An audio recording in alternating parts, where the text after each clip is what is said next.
Nandito ako sa probinsya ng Solusona, Ilocos Norte. Mas pinili namin mag-aama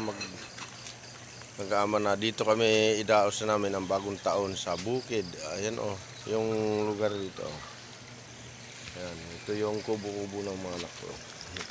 Bali bakasyonan nila. Hindi namin pinili na sa siyudad ng Lawag City kami magbabagong taon. Mas pinili namin, pinagkasunduan namin. Bago namin to inisip, pinagkasunduan namin na mag-ama sa mga anak ko para pinag-usapan namin na maayos na dito kami sa bukid mag New Year. At saka birthday ng isa kong anak. Dito namin dadaos. Tingnan mo yung lugar dito. Tingnan mo ito, sapa. Ayan ang pinagkukuhanan ng tubig pampaligo, panghugas, pinakabalon. Malinis naman yan, kaya lang panghugas lang yan, pangpaligo.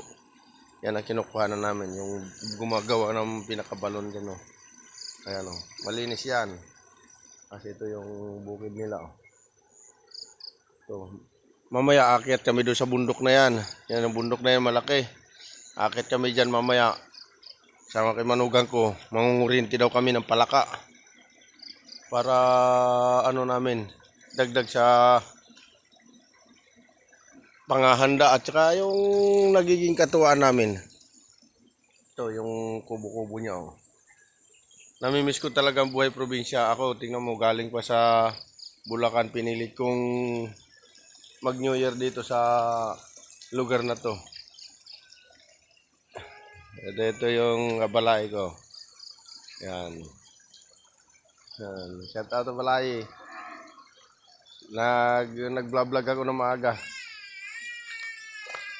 Ayan ang ko.